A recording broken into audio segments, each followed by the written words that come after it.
today's trivia is...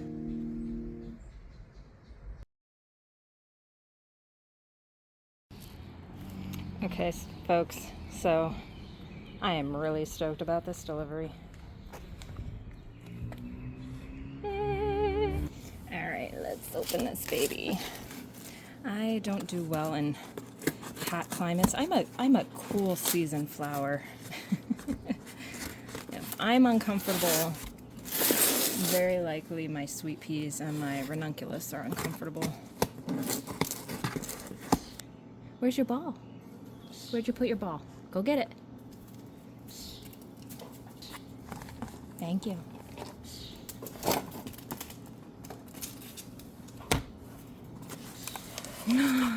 Oh my goodness. It's already got blooms on it. I thought it would be defoliated.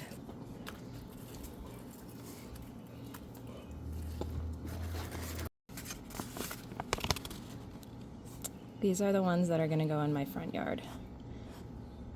There's 2 of them, and they're going to be on each side of the front steps.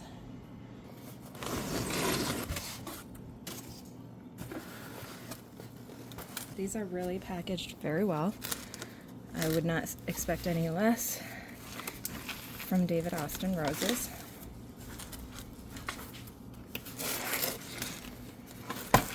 I have Larkspur in the front and the Lark Ascending.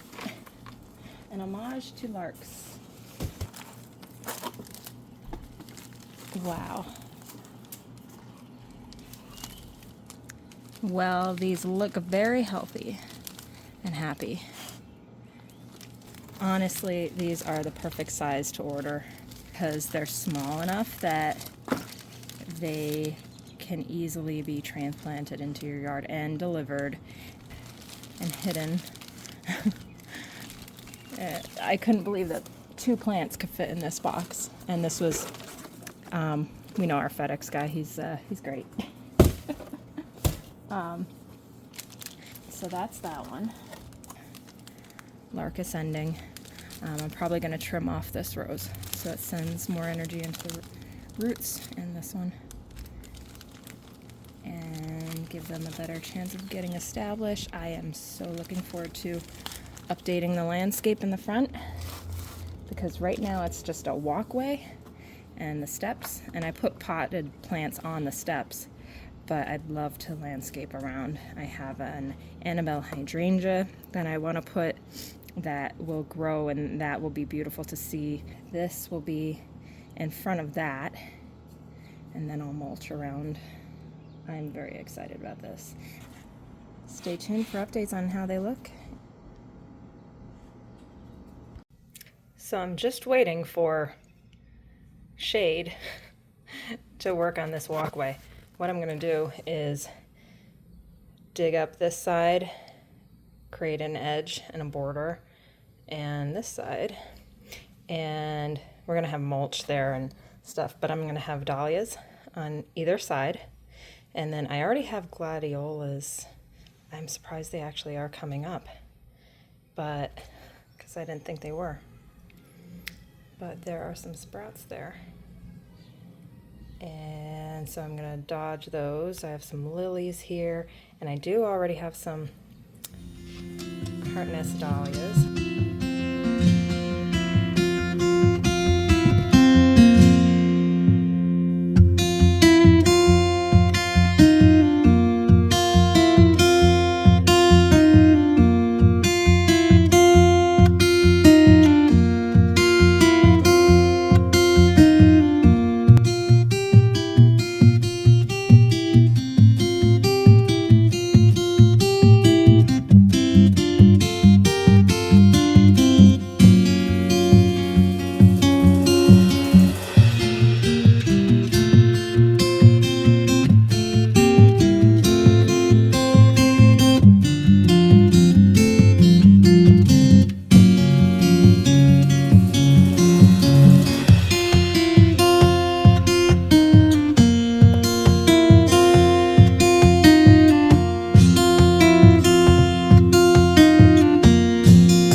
Interesting how it doesn't say this side up.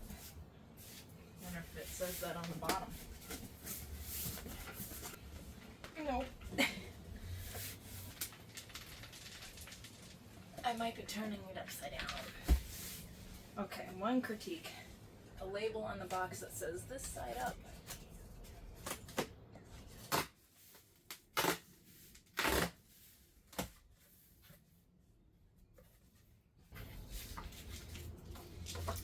Thank you. These guys have a long trip. We were on the road for about a week. I got a notification that it shipped on the 20th. It's now the 28th. So longer than a week. This one is Koko Loko. This first one. This one I was really looking forward to getting. Before I even take it out, I'm going to water it. They're looking healthy despite being tossed around quite a bit. These ones are defoliated compared to the other ones. But this one, I asked Greg's recommendation what he would get. I narrowed it down to a few and I had him pick out which one. I wanted a purple rose, as close to purple as possible, because there's a lot of complementary colors in the area. I have a few things like wispy orange colors and yellows. So I provided a few different examples. This was one of them, and he picked this one, Ebb Tide. So, and it was hard to find on other rose selling websites. A lot of them were either sold out or they just didn't have them.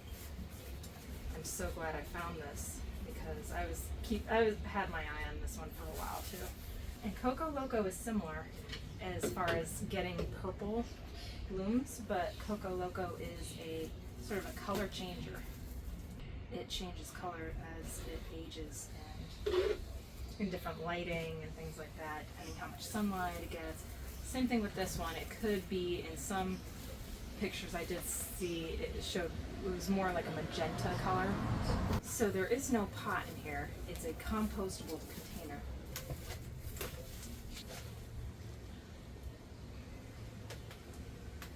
I am definitely going to use all of this cardboard for the other side of my walkway. So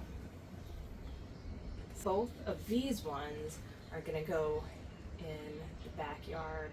The one that Greg picked, the Ebb Tide, I asked him where he would like it to go as well, and narrowed it down to a couple locations. But I'm not going to plant it in ground right away because I need to adjust the pH of where it's going. The soil test that I did for this area, the lilac that is growing there seems to love it right now, but it's about an 8.5, so very alkaline. Maybe I'll put it in this container.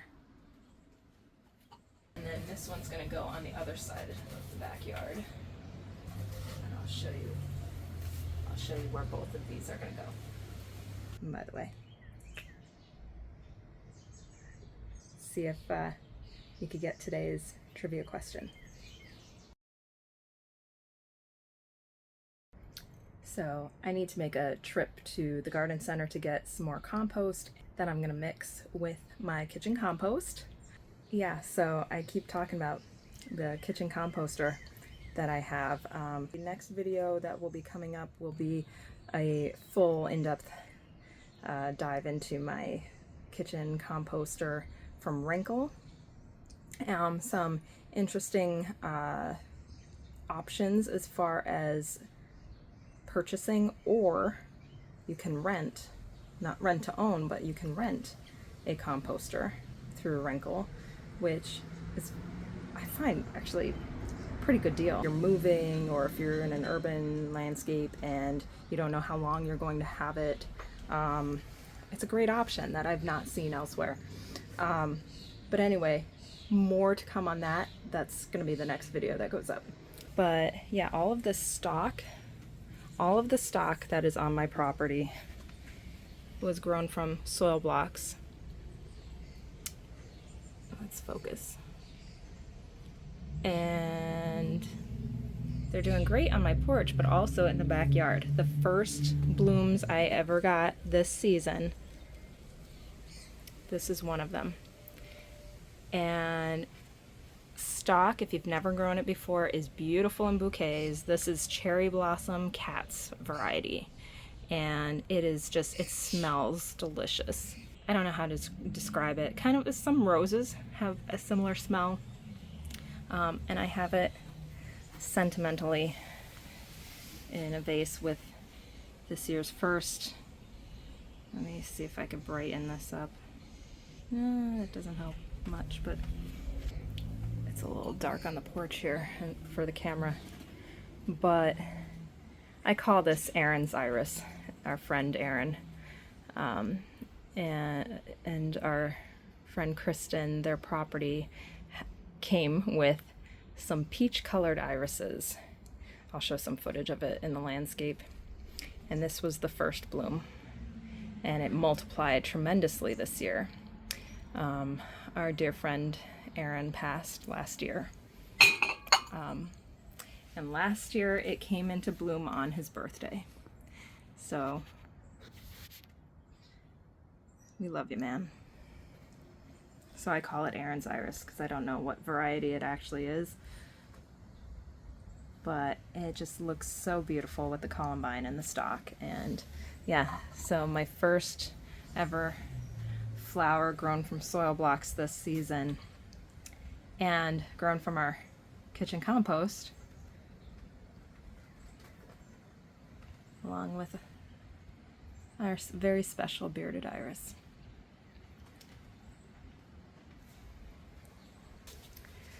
So yeah, so stay tuned for that upcoming video on the Reencle kitchen compost, and how awesome it is. And it also, I mean, it helped us with getting our flower beds started.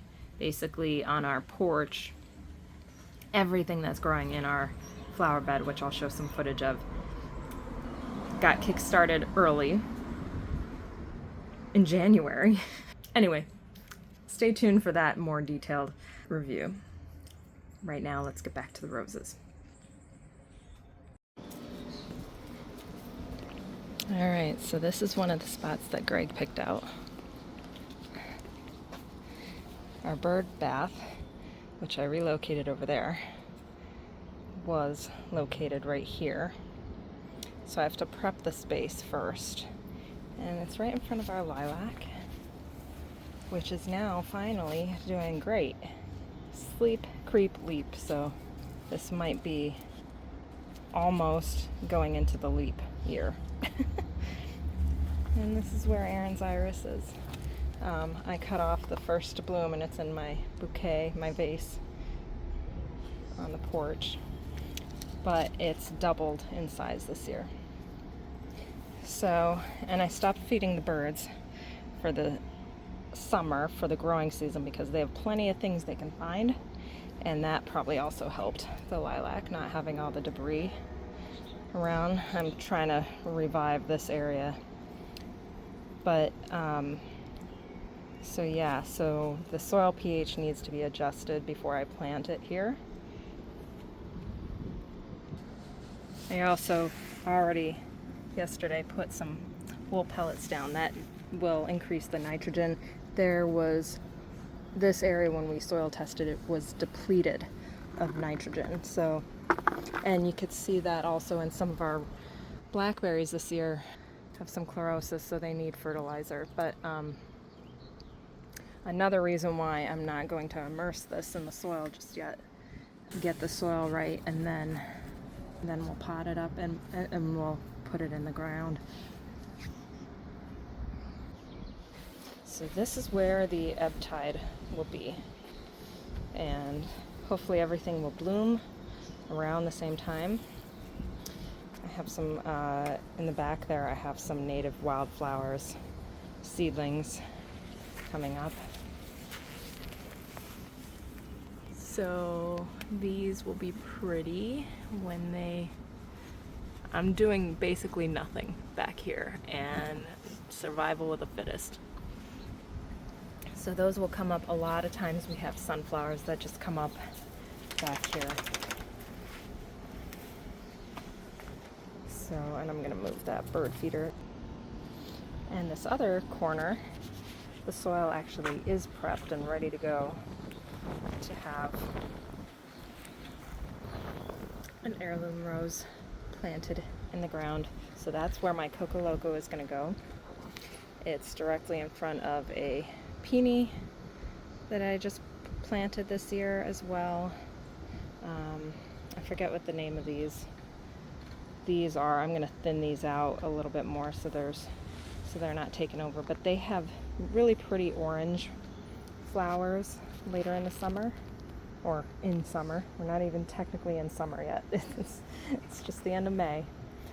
And the reason why I have this hose reel here is because I planted some seedlings that I don't want Harmony to run over.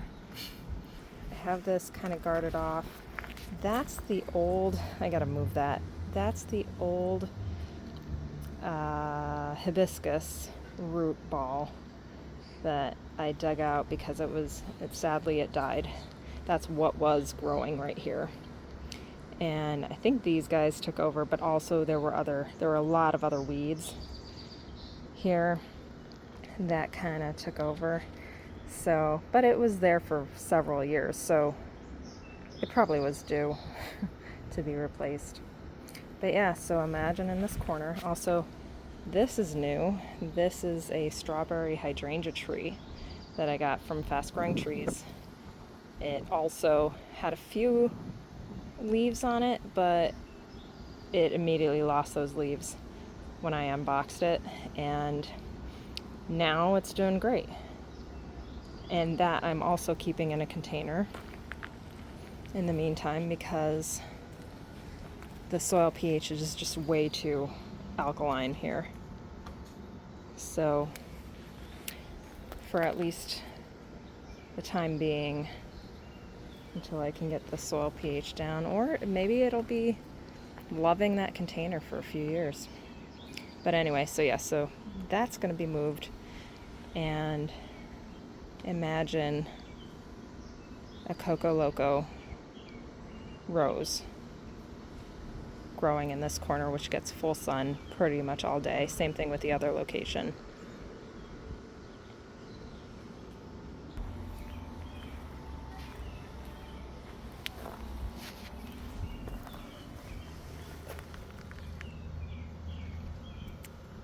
This is after already cutting one of them.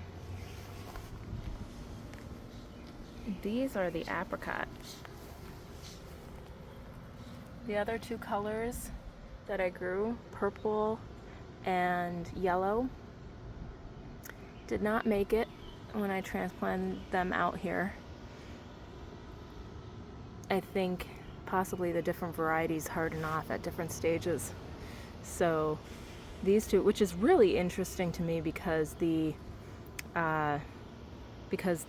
cherry blossom had the lowest germination percentage on the Johnny's Selected Seeds packet, and yet they're the ones that are the first to bloom and the first to be successful in the landscape. Now on the porch, on the covered porch, I have no idea what colors those ones are gonna be. So if you guys have any bets, you're welcome to guess.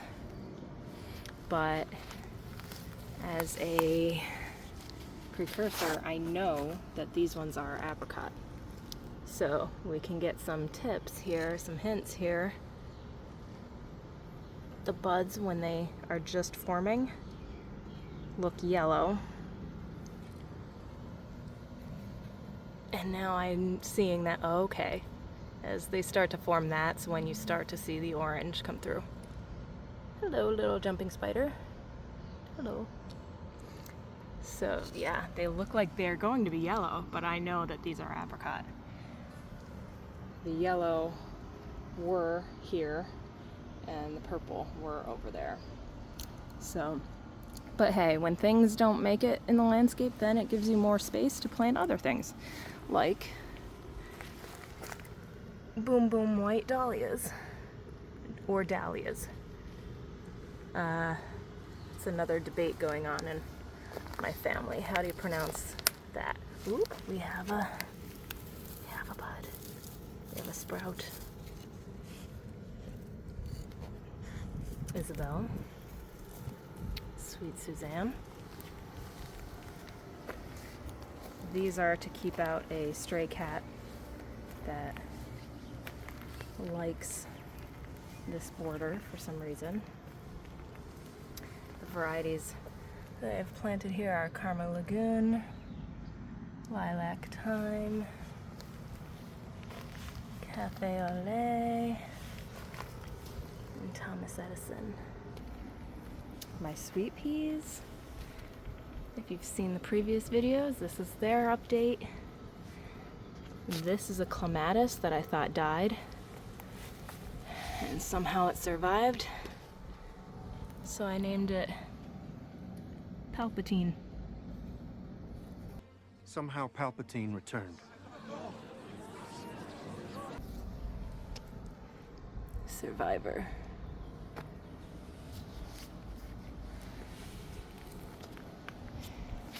And yeah, we're gonna have some baby cakes, thornless blackberries. This one, I'm floored by how bountiful this looks like it's gonna be. Because last year it kind of was like, okay. But this year it's doing great. Last year it was the Primark Freedom variety that was just so prolific. Like, and maybe we'll see that again this year, but as of right now it's looking like it's dealing with some stuff, some pest issues and some chlorosis. So I put some wool pellets down. That could potentially help both of those fronts, giving it a high dose of nitrogen, but also, yeah, see, this is dealing with some pest issues. But here's the thing, I'm not sure what kind of pest, because I used to have milkweed back here. So anyone in the comments, do monarch butterfly caterpillars, do they eat the leaves of blackberries? If so, they are welcome to chow down. And honestly, this is a plant that I'm okay with, like, yeah, this one's getting eaten up, this branch. But here's the thing, it's still healthy. It's a blackberry bush, so it's gonna find a way to survive. I mean, it even has more shoots coming up over here in my wildflower bed.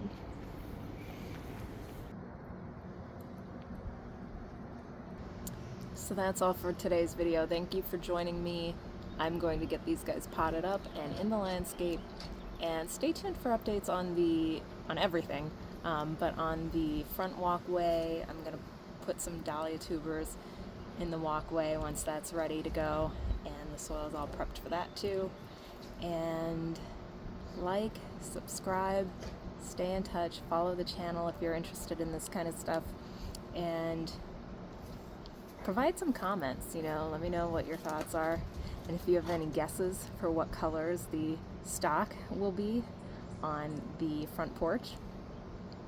I have some guesses, but it could be yellow, purple, apricot, or cherry blossom. All of those varieties, I took one or two from each one and put them somewhere else so that I have examples that are in a covered, secure place that we get to see on the porch. If you have any guesses, put the timestamp in for which plant you think is yellow, which plant you think is apricot, which plant you think is purple or cherry blossom, or all of the above. We'll find out. Like, subscribe, stay in touch with the channel, and we'll be in touch. And stay tuned for that next video on my kitchen compost from Reencle. Thank you guys. Peace.